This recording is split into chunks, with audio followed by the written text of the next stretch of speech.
Shalom et une chaleureuse fête de Pâques à tous ceux-là qui vont donc m'écouter en ce matin, en cette journée de Pâques. Depuis le Cameroun, je vous salue. Je suis l'apôtre Angelin Mani,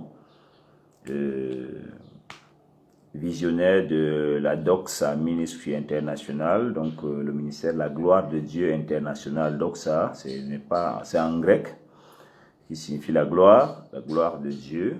Et bon, donc aujourd'hui, comme vous pouvez le constater sur le titre de notre message, je parle de la suite de mon message d'hier. Mon message d'hier que j'ai commencé à faire étant dans la ville de Douala, dans le littoral du pays.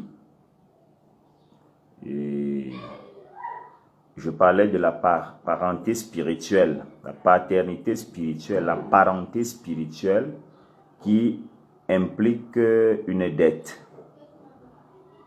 Je sais que beaucoup, quand ils écoutent, beaucoup se fâchent souvent quand on leur dit certaines choses qui tiennent debout, qui tiennent la route. Beaucoup s'énervent souvent et souvent, pour faire court, pour faire simple, ils cataloguent celui qui parle de rebelle, ils le cataloguent d'insoumis, mais ce n'est pas la vérité. Ceux qui me connaissent un peu savent que je suis quelqu'un d'assez respectueux de tous les hommes d'abord en général, plus particulièrement encore tous les hommes de Dieu et même les hommes d'église, parce qu'il y a une différence entre hommes de Dieu et hommes d'église. Et aussi, j'ai une affection particulière pour l'homme entre les mains de qui je suis devenu enfant de Dieu, né de nouveau. Toutefois, quand il y a un abus quelque part, quand il y a des excès quelque part dans les réalités divines, et surtout quand on les regarde et qu'on se rend compte que ça ne sert pas à long terme les intérêts de Christ, vous voyez donc obligatoirement, et je crois, ma foi, dans ce pays, au Cameroun, que je ne suis pas le plus grand, je ne suis pas non plus le plus petit. Encore faudra-t-il qu'on sache qu'est-ce qu'il faut pour être le plus grand et qu'est-ce qu'il faut pour être le plus petit. Je crois que je suis un homme de Dieu, voilà, c'est ce que je veux dire. Et donc, en tant qu'homme de Dieu, dans le cadre de mon émission que je fais depuis un temps, le Panem Quotidianum, le pain quotidien, le viatique, j'ai commencé à réfléchir et je partage ma réflexion avec ceux-là qui aiment réfléchir, pas dans le cadre de les rendre rebelles, non, mais dans le cadre de leur donner de savoir mettre les choses à leur place.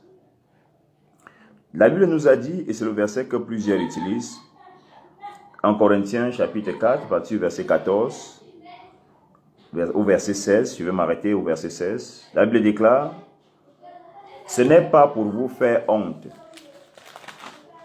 que j'écris ces choses, mais je vous avertis comme mes enfants bien-aimés. Naître de nouveau entre les mains d'un homme de Dieu est une chose puissante, est une chose divine, est un plan divin, est un accomplissement de la volonté de Dieu, est un programme divin, est une manifestation de la volonté de Dieu que de faire en sorte que son Église soit une famille. Que son Église soit une famille. Quand on dit famille, il y a un père, il y a une mère, il y a des grands frères, il y a des grandes sœurs, il y a des petits frères, il y a des petites sœurs, il y a des enfants il y a des petits-fils, il y a des arrière-petits-fils, Il y a des arrière en aussi grand nombre que cette famille peut procréer de génération en génération. Ça fait des descendants. Et quand je parle de la parenté spirituelle qui implique une dette, je vois la responsabilité familiale. Clément, toutes portes ouvertes, et loin de moi l'idée de blesser qui que ce soit. Je parle de la parenté spirituelle comme étant quelque chose d'au-delà de ce que nous nous présentons aux gens. Quelque chose d'au-delà de ce que les uns et les autres présentent aux gens. La parenté spirituelle, la paternité spirituelle est quelque chose d'au-delà de ce que monsieur, madame qui tient une église a dans sa tête. C'est la famille. C'est à ce moment-là que mon raisonnement de dernièrement prend sa place. Dans ma famille, je suis un père de famille. Ma fille, mon fils, s'il est né, c'est là où l'apôtre Paul dit, ce n'est pas pour vous faire honte que j'écris. Ce n'est pas pour vous faire honte. Dans 1 Corinthiens 4, partie verset 14, ce n'est pas pour vous faire honte que j'écris ces choses, mais je vous avertis comme mes enfants bien-aimés. Ce n'est pas pour vous faire honte. Donc, je ne peux pas avoir honte d'être le fils spirituel de quelqu'un. Je ne peux pas avoir honte d'être le fils spirituel d'une femme ou d'un homme. Non. C'est Dieu qui l'a voulu. C'est Dieu qui l'a prévu. C'est Dieu qui l'a planifié. Et il m'a envoyé naître quelque part dans une famille chrétienne. Maintenant, est-ce que la famille chrétienne joue le rôle de famille? L'enfant est né. Mais est-ce que la famille joue le rôle de la famille? Il ne faut pas seulement qu'on dise, même dans nos familles, on a ces problèmes.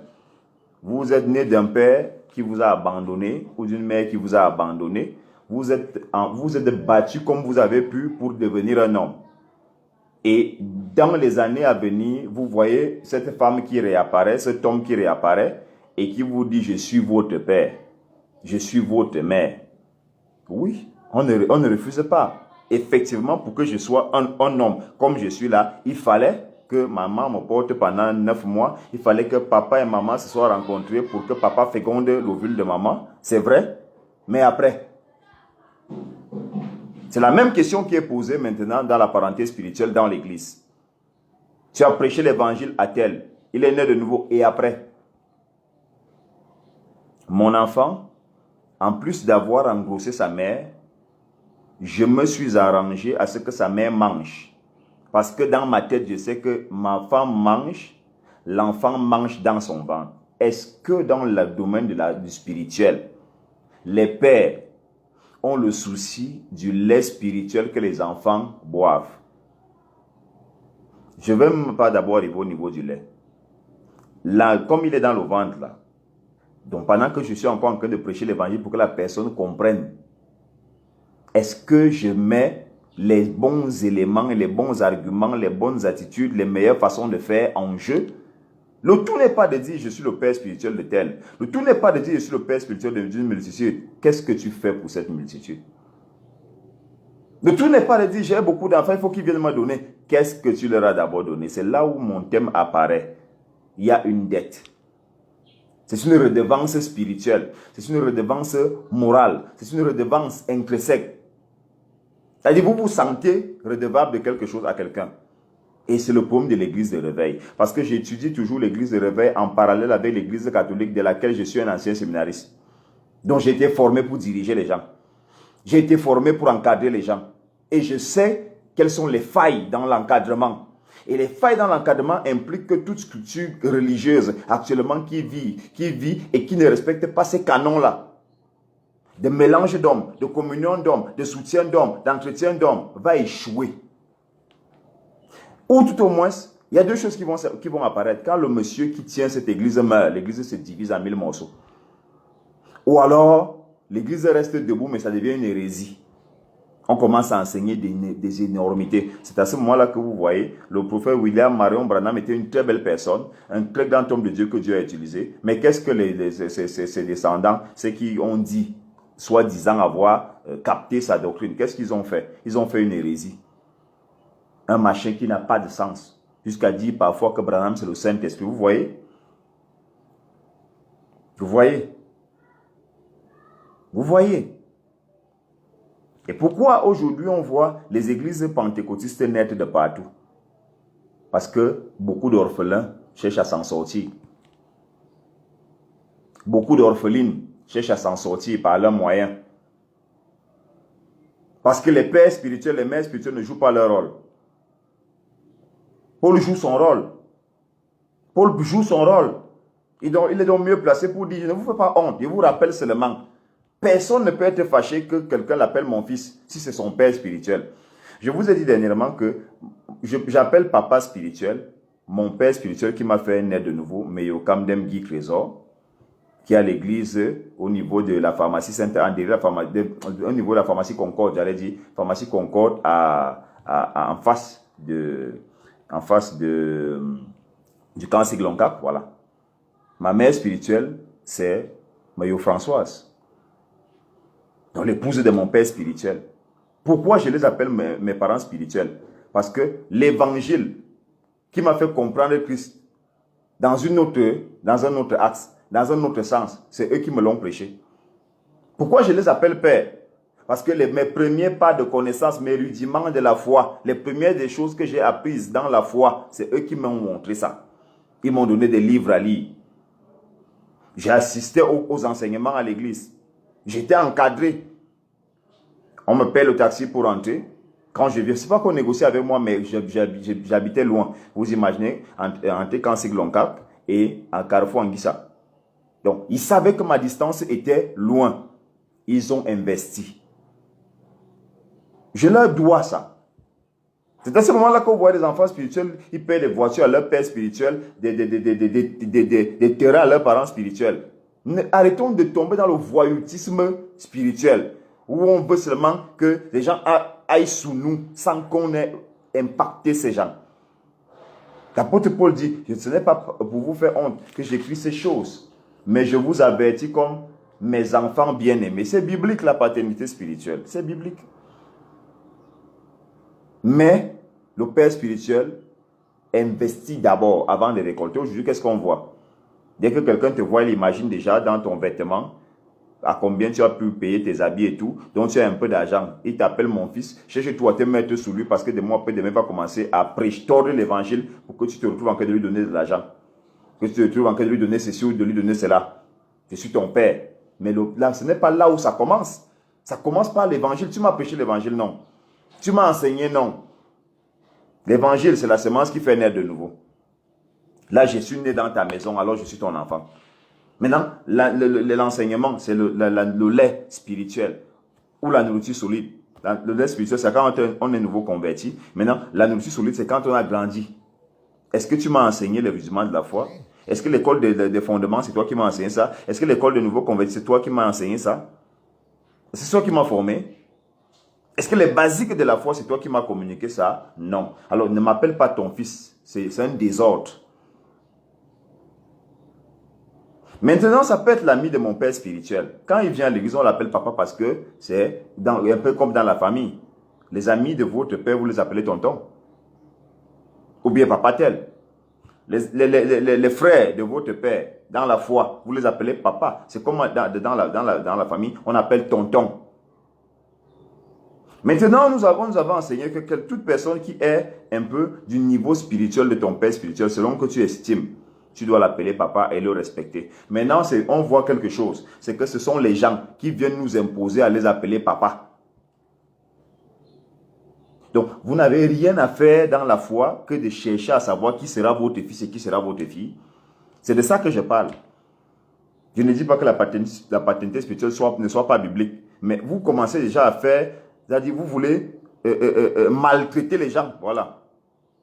C'est-à-dire que vous rencontrez quelqu'un, dès que vous le saluez, hein, ça c'est le pasteur tel. Ah, ok, moi je suis l'évêque tel, moi je suis l'apôtre tel. Comment tu vas? Ton père spirituel c'est qui? Dès que tu lui donnes le nom, ah, c'est les petits que nous on a vu grandir, ça me sert à quoi? Tu ne peux pas attirer ma sympathie en voulant dénigrer mon père, non? Tu ne peux pas attirer mon attention en voulant dénigrer l'homme qui a fait de moi le chrétien que je suis, ce que tu n'as pas fait.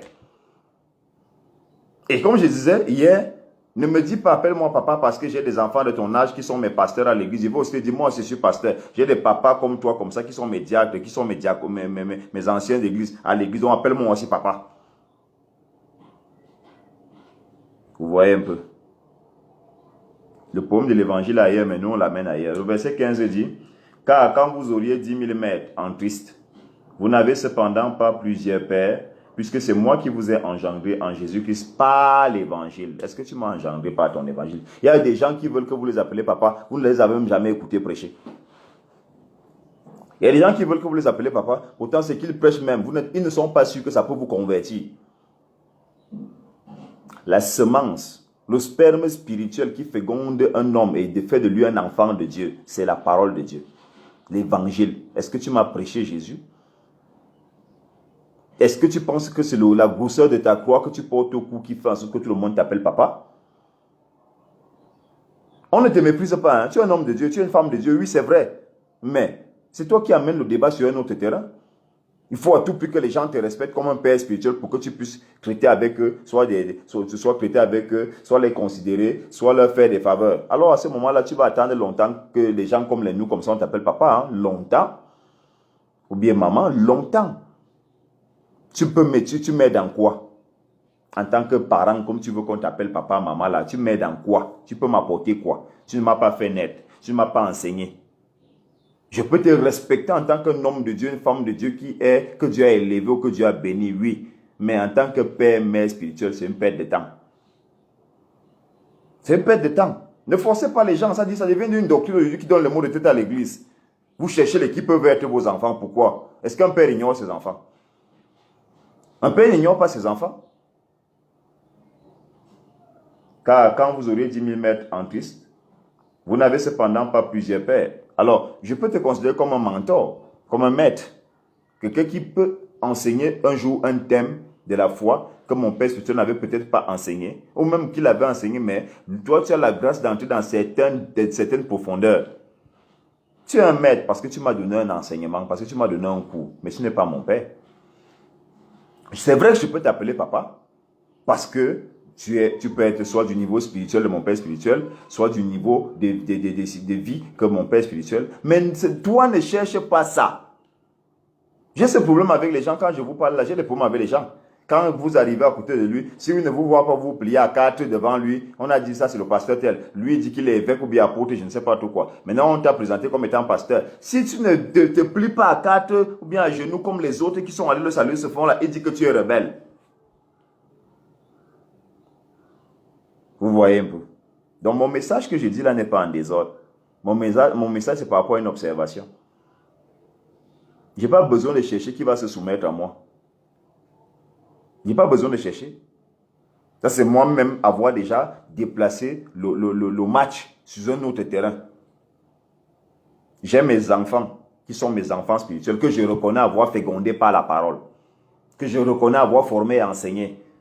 Si celui-là me voit et ne se plie pas en quatre, je sens en lui une semence de rébellion. Mais pas l'enfant d'autrui que tu rencontres comme ça, il veut qu'il se mette à genoux, pourquoi? Toi-même, tu as ce genre de problème-là, comment? Il t'a salué homme de Dieu, est-ce que tu n'es pas un homme de Dieu? Tu es un homme de Dieu, ok, bonjour, comment tu vas, ça va? Puis chacun prend sa route. Ou bien si on est assis côte à côte, chacun gère ce qu'il a à gérer, puis après on rentre. Même moi, ce qui est de la parole de Dieu, quand on parle de l'amour de Dieu, Jésus-Christ n'a jamais dit qu'on soit l'ami de tout le monde, mais il a demandé qu'on aime tout le monde. Je peux t'aimer, mais tu n'es pas mon père spirituel, ma mère spirituelle. Je peux te vouloir du bien, mais tu n'es pas mon père spirituel, ma mère spirituelle. On a ce problème dans l'église. Quand j'en parle là, on a ce problème. Le père spirituel, c'est par l'évangile que tu prêches à quelqu'un. Est-ce que tu m'as prêché? Le père spirituel, c'est pas la nourriture que tu donnes. Est-ce que tu as rationné pour que moi je mange spirituellement? Je n'ai jamais écouté ton message, même pas une prédication. Et même quand je t'ai écouté, quand bien même je t'ai écouté, ton message ne me dit rien du tout. Ça dit à tes enfants spirituels, quand tu prêches, ils se mettent debout, ils crient, yes, révélation. Mais moi, ça ne m'a dit rien. Pas parce qu'ils veulent mépriser, mais parce que selon ce que j'ai reçu comme don de l'esprit, selon ce que j'ai reçu comme naissance de nouveau, ton message ne cadre pas avec ce que Dieu veut que je fasse ou que mon père spirituel m'a communiqué. Quand mon père spirituel prêche, c'est ça qui m'intéresse. Quand tu prêches, ça peut m'intéresser. Parce que dans ce que tu es en train de dire, il y a des éléments qui rejoignent la grâce que Dieu m'a donnée et ce que Dieu veut que je fasse ou que je sois. Dans le cas contraire, tout ce que tu racontes là, ça ne me dit rien. Je ne vais pas mépriser ton message parce que ton message concerne quelqu'un d'autre, pas moi forcément. Ça, c'est la spiritualité. Hein. Je ne vous parle pas du christianisme. Parce qu'il y a beaucoup qui sont chrétiens, mais que l'Esprit de Dieu n'a pas atteint dans leur âme. Le prophète William Marion Branham a écrit un livre, Le Saint-Esprit dans l'âme. Nous avons besoin que le Saint-Esprit quitte nos esprits et il arrive dans nos âmes. Là, nos émotions seront transformées à la transformation de Dieu. Parce qu'actuellement, nos émotions prennent le dessus sur l'Esprit de Dieu. On ne m'a pas honoré, on ne m'a pas respecté. Regarde là, on m'a fait asseoir. Regarde comment l'enfant là m'a salué. Il ne s'est pas mis à genoux alors qu'on a dit que je suis évêque. Je suis quand même le pasteur je suis quand même le pasteur de 100 personnes. Tu peux être le pasteur de 100 personnes. Celui que tu veux qui se mette à plat devant toi là, il est peut-être pasteur résident dans une église de 1000 personnes. Tu vois donc il y a un problème. S'il faut regarder seulement les chiffres, le nombre de personnes à l'église. Donc quand vous auriez 10 000 mètres en Christ, vous n'avez cependant pas plusieurs pères. Non, on ne peut pas avoir plusieurs pères. On ne peut donc pas appeler tout le monde papa. Par respect, oui. Mais pas obligatoirement. Donc si tu sais consciemment que le gars qui est devant moi, là, le pasteur qui est devant moi, là, j'ai des fils spirituels à l'église, c'est vrai, mais le pasteur qui est devant moi particulièrement, là, ce n'est pas moi qui l'ai converti. Donc ce n'est pas moi qui l'ai accouché dans le Seigneur. Frère, peu importe comment on te salue, tu auras la paix. Peu importe comment la personne est avec toi, quand elle est avec toi, tu auras la paix. Attends la soumission. Moi, quand je suis là, je suis un père de famille, nous sommes dans un grand camp. Chacun dans son petit milieu, dans son monde. J'ai mes enfants. Je ne peux pas arriver un jour et je dis à l'enfant du voisin, va me faire ceci alors que moi j'ai mes enfants. Et si j'envoie l'enfant du voisin et que l'enfant du voisin me dit n'est pas papa, je resterai tranquille. C'est si mon enfant me dit qu'il n'est pas papa, quand je sais que pour que tu naisses, c'est moi. Pas les petits pouvoirs qui m'ont été conférés par Dieu. C'est moi. Pour que tu aies le sein, le lait. Quand ta mère disait que non, le sein ne coule pas, j'ai payé mon lait, tu as bu ça. J'ai payé la nourriture, tu manges ça. J'ai payé les couches. J'ai payé les babouches. J'ai payé les habits. Payé le lait toilette, payé le savon pour que tu te laves étant bébé. Si tu es malade, on t'amène à la pédiatrie, c'est mon agent. Tu es allé à la maternelle, c'est mon agent. On a demandé, tout ce qu'on a demandé là-bas, c'est mon agent. Je suis aujourd'hui peut-être même en terminale, c'est mon agent. Quand tu as un problème, papa, j'ai ceci. Quand c'est ceci, là, je vais me mettre dans tous mes états. Mais si l'enfant du voisin me dit ça, qu'est-ce que j'ai contribué avec son père pour qu'il soit ce qu'il est? Pourquoi vous, les pentecôtistes, vous avez des problèmes même dans vos têtes comme ça? Hein? Pour que vous atteigniez le niveau que vous voulez là, il faut recasser tout et recommencer à construire. Parce que moi, en tant qu'ancien séminariste, l'église catholique, ancien séminariste, formé à être prêtre, formé pour être prêtre, formé pour diriger les gens, vous avez des problèmes. Chacun d'entre vous est roi dans son milieu et veut que tout le monde lui lèche les bottes.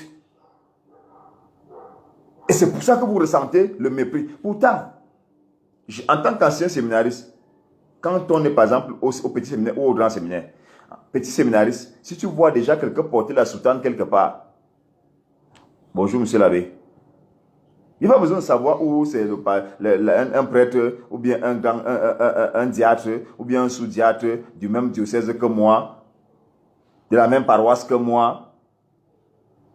Non. Parce que j'ai vu le monsieur avec la soutane, monsieur l'abbé. Quand on va vers lui, on dit Laude tu Jesus Christus. Donc loué soit Jésus-Christ en latin. Et il vous répond in aeternum amen. Vous voyez? Et que ce soit à Bafoussam, que ce soit au Congo, que ce soit en Belgique, si je vois un prêtre, je le salue comme ça, il répondra comme ça. Vous n'êtes pas encore arrivé à ce niveau-là. Ne commencez pas à demander le respect que les prêtres ont envers les évêques, alors que vous n'avez pas fait ce que l'église catholique a d'abord fait avant d'arriver là-bas.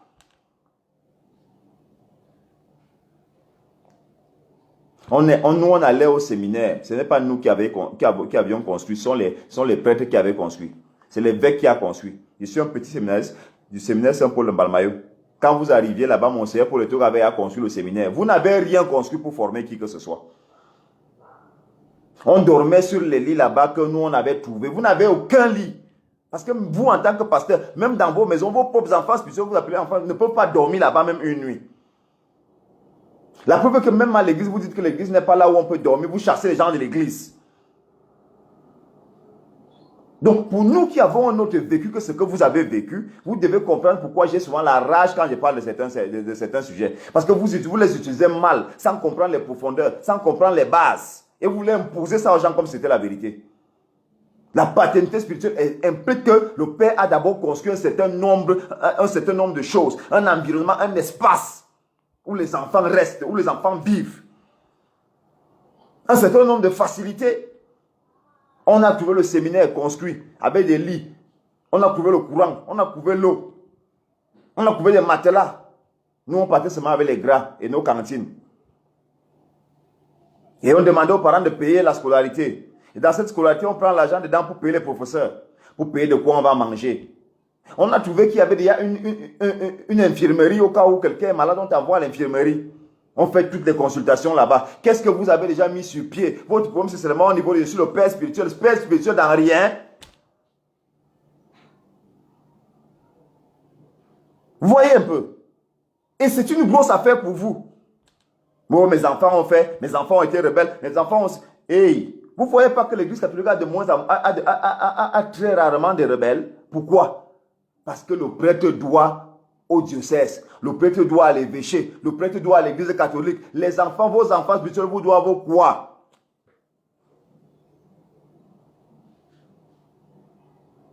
Parfois, vous commencez l'église avec leur cotisation. Tous les pasteurs de l'église pentecôtiste commencent l'église avec les cotisations des brebis. Vous avez commencé l'église dans un hangar ou dans un ancien bar. C'est eux qui paient le loyer de ce bar-là. Oui, c'est eux qui paient le loyer de ce bar. Si vous êtes parti des pasteurs qui portaient les sans confiance, aux sandalettes, aux chaussures que les cordonniers fabriquent là, en maintenant une chaussure de 180 000 que vous pouvez payer dans un prêt-à-porter, c'est eux. Contrairement à l'église catholique que je connais très bien, c'est eux qui font les prêtres, ce n'est pas les prêtres qui les font. C'est pour ça qu'il n'y a pas de rébellion comme chez vous. Et c'est pour ça que quand on vous demande, vous qui avez eu de l'argent, vous qui avez eu des opportunités, stabilisez l'église, vous ne le faites pas. Vous êtes là dans les histoires vides. Mon fils, ma fille, mon fils, ma fille. Et vous maudissez les gens. Tel ne m'a pas été soumis. Il va voir ce qui va lui arriver. Frère, vous irez en enfer. Attendez, vous allez voir. Car quand vous auriez 10 000 maîtres en Christ, vous n'avez cependant pas plusieurs pères. La paternité spirituelle existe. Mais nous avons vu, je vais vous prendre un cas de paternité spirituelle. Paul, qui parle de la paternité spirituelle là, il vaut le père spirituel, que beaucoup ne valent pas dans le réveil pentecôtiste. Nous avons vu dans le livre de Philémon, il dit, s'il te doit, prends ce qu'il te doit là, tu mets dans ma charge, tu mets à ma charge et viendrai rembourser. Quels sont les pères spirituels qui prennent les engagements de leurs enfants? Combien le font? La paternité spirituelle n'est donc pas seulement cette histoire-là que je t'avais fait naître de nouveau. Après, c'est comme si je couchais avec une femme. Je la laisse enceinte et je l'abandonne avec l'enfant. L'enfant vit. L'enfant est né, l'enfant vit, mais...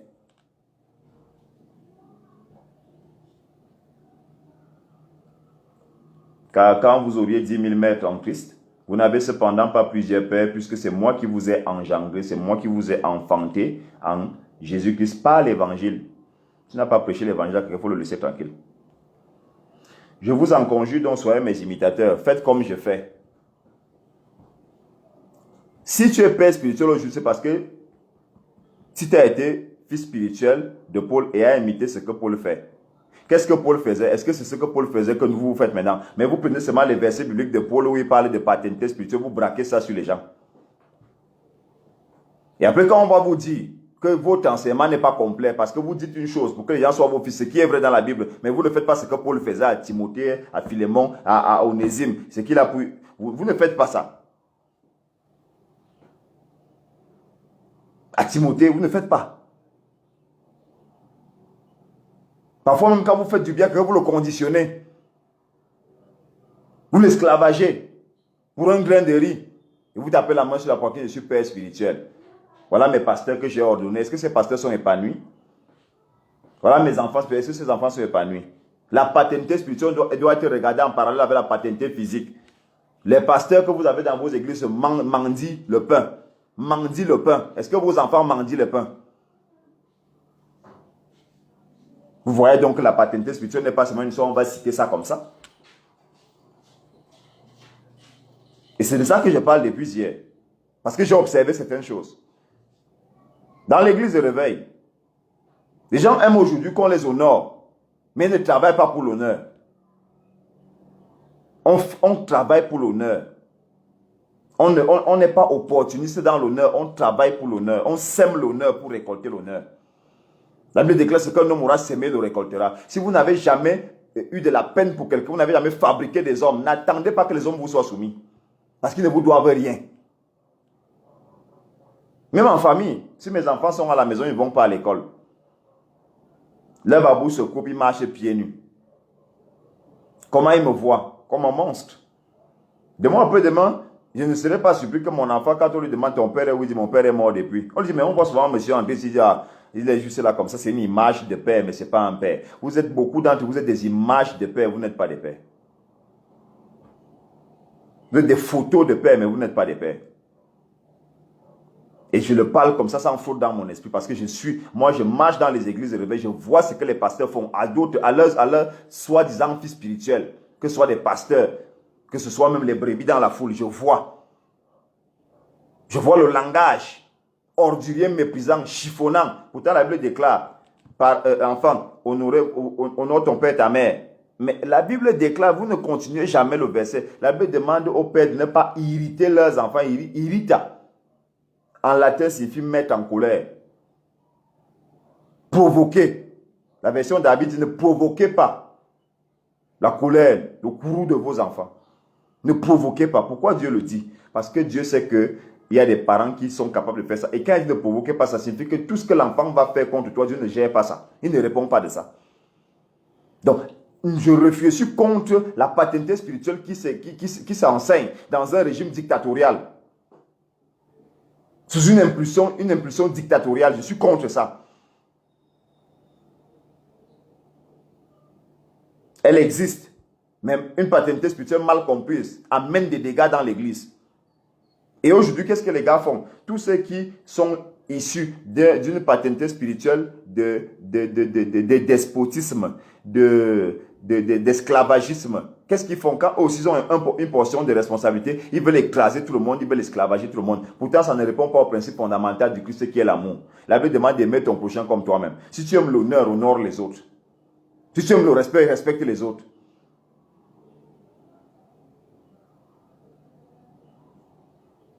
Donc, c'était la deuxième partie de mon intervention sur la paternité spirituelle qui implique une dette. J'ai ma fille Rufine, qui est l'aînée de mes enfants.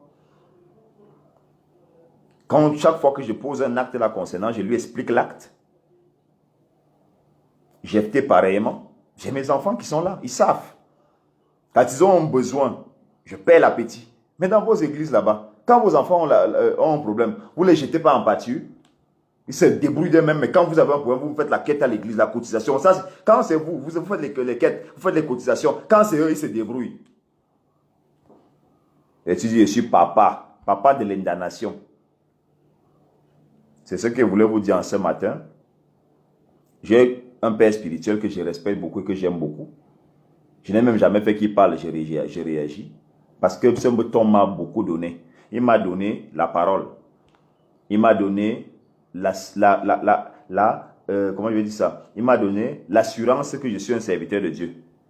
Il m'a donné les premières paroles de connaissance que j'ai entendues dans ma vie.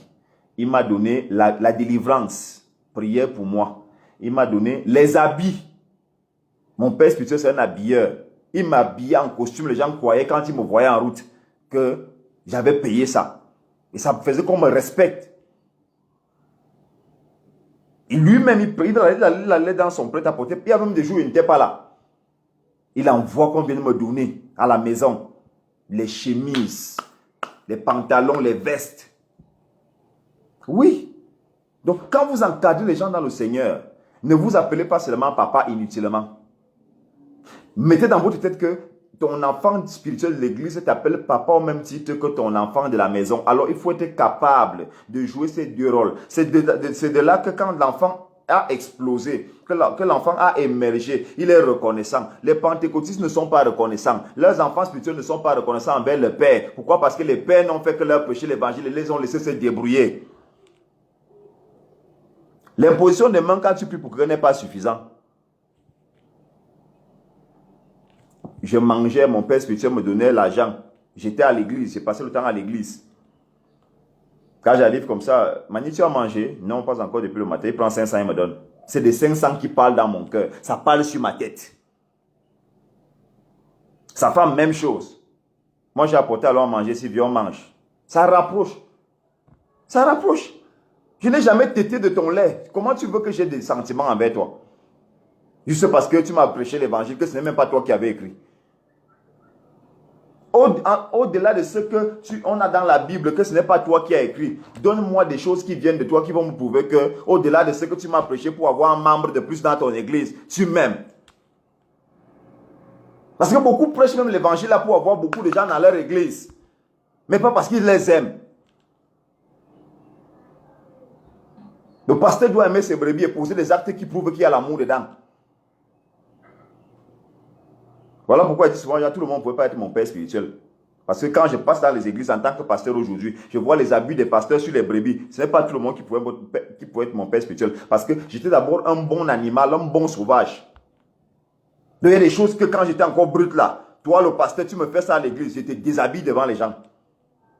Ah oui, mais cet homme, sa douceur m'a rendu doux. Parce que ceux qui connaissent mon ministère, ils savent que je peux dire des choses comme je suis en train de parler là. Ça, c'est pour montrer à quelqu'un que ta sagesse que tu penses avoir là, c'est un petit niveau de sagesse. Mais en tant que berger, je suis une très bonne personne parce que j'ai appris ça de quelqu'un. Paul dit, soyez mes imitateurs. Mon père spirituel est d'une douceur que vous ne pouvez pas imaginer. Même par là où tu vois, il ne parvient pas. Il est patient. Je ne peux pas compter le nombre de bévues que j'ai faites à l'église.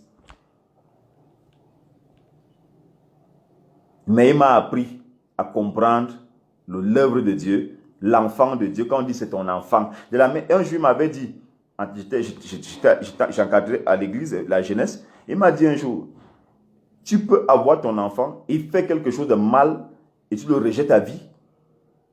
Il dit non, papa. Tu vas m'attendre qu'il vienne te demander pardon. Il dit non, parce que les enfants à la maison, quand ils font quelque chose de mal, on les fouette. On les tape. Mais après, il me demande, est-ce que la colère là reste? Même s'il a cassé la télé, est-ce que la colère reste? Il dit non, papa. Il me dit parce que ton sang est dans lui. Donc, quand tu le vois déjà, même s'il est têtu comment, quand tu vas le voir peut-être Christ assis dans un côté, tu ne vas pas attendre qu'il vienne te demander pardon. Le sang que tu as déposé dans sa mère qui a fait de lui l'enfant, le bébé que tu vois devant toi là, va commencer à crier. La reconnexion seule. Mais aujourd'hui, on a des gens, oh, si vous ne venez pas me demander pardon, oh, les gens qui fuient le culte là, le Seigneur va vous maudire. Tu sais que le gars a quel problème? Les gens qui manquent le culte là, le Seigneur va vous maudire. Tu as commencé seulement à parler de malédiction. Tu sais que le gars n'est pas venu, la dame n'est pas venue à l'église. Pourquoi? Alors on m'a enseigné qu'un père spirituel s'assure de tout ça. Tant que tu ne peux pas t'assurer de tout ça, ne m'appelle pas ton fils. N'appelle pas ma femme ta fille. N'appelle pas mon enfant ton petit-fils. N'appelle pas quelqu'un d'autre pasteur à côté de toi ton fils parce que tu es un père irresponsable. D'abord, tu ne sais même pas ce que c'est la paternité spirituelle. Donc ne citez pas les versets parce que c'est écrit dans la Bible. Il faut les analyser, il faut les comprendre. Ne faites pas de la Bible un objet de guerre, une arme pour tuer les enfants de Dieu. La Bible a été faite pour gagner les enfants de Dieu à Dieu et combattre Satan. Il ne faut pas vous retrouver en train de tuer les enfants de Dieu, de les garder.